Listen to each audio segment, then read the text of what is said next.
Por komenci mian rakonton, mi devas tre multe malantaŭen iri. Se estus eble, mi devus reiri multe pli ĝis la unuaj jaroj de mia infanaĝoj, kaj trapasinte tion ĝis la foro de mia deveno. La poetoj, kiam ili verkas romanojn, kutimas fari tion kun dieca sinteno, kvazaŭ ili povus komplete superrigardi kaj kompreni tutan homvivon, kaj prezenti ĝin kvazaŭ Dio rakontus ĝin al si mem, tute senvuale, ĉiam trafe. Tion mi ne povas, samkiel la poetoj malsukcesas. Sed mia rakonto estas pli grava al mi.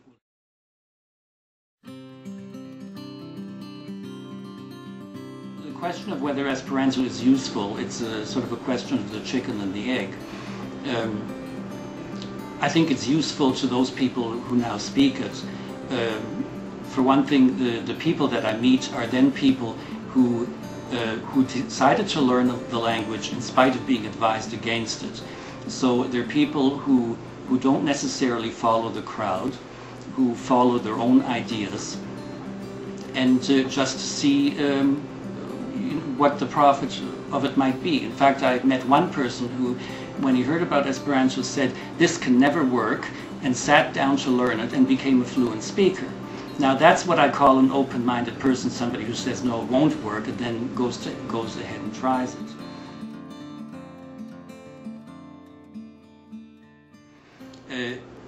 I think that because it's actually been proven that Esperanto is 5 to 10 times easier to learn than any national language.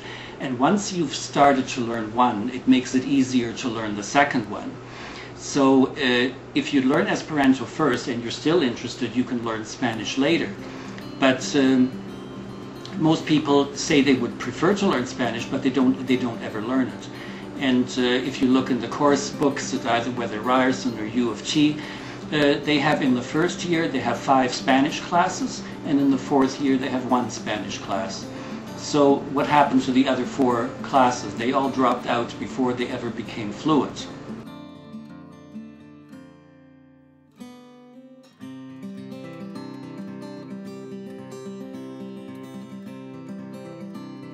Very often in different Esperanto clubs people have lectures, and then each person is responsible for preparing a lecture. Well, one of our members who's from Korea said, "Oh, the reason I like your club is because we don't have to do any of the presentations. We just come and sit down and chat." So yes, basically we just drink coffee and chat. And during the winter months, I invite everyone over to my place here because I've sort of inherited an Esperanto library. And but even here, it's mostly we're eating cakes and drinking coffee, and very few people borrow a book.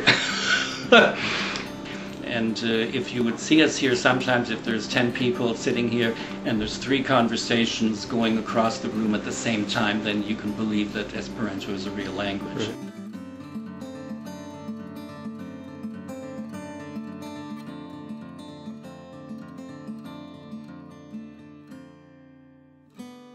The idea that language itself can be the issue in a dispute, I think, is completely missing the point. I mean, you know, you look at the number of regions where there's huge conflicts, where people speak the same language, or where, to the outside observer, their cultures are completely, you know, you can't make any distinction between them, whether it's in former Yugoslavia or in Central Africa.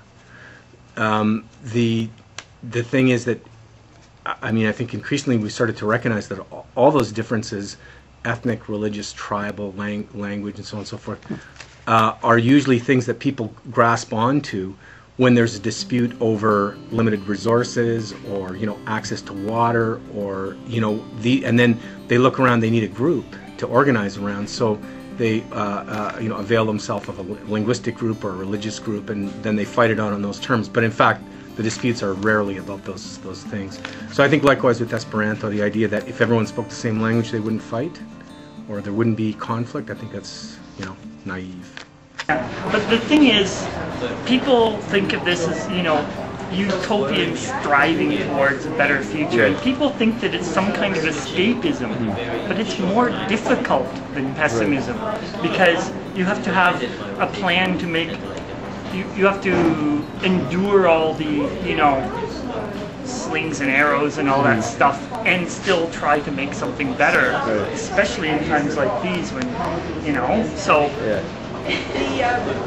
I think the best part is to ignore the pessimists and just go in there and have fun. When you learn the language and use it, you can see how it might lead to a better world. If I can actually talk to people one-on-one without using a translator or without using a bomb, Yeah. it makes life a lot more fun.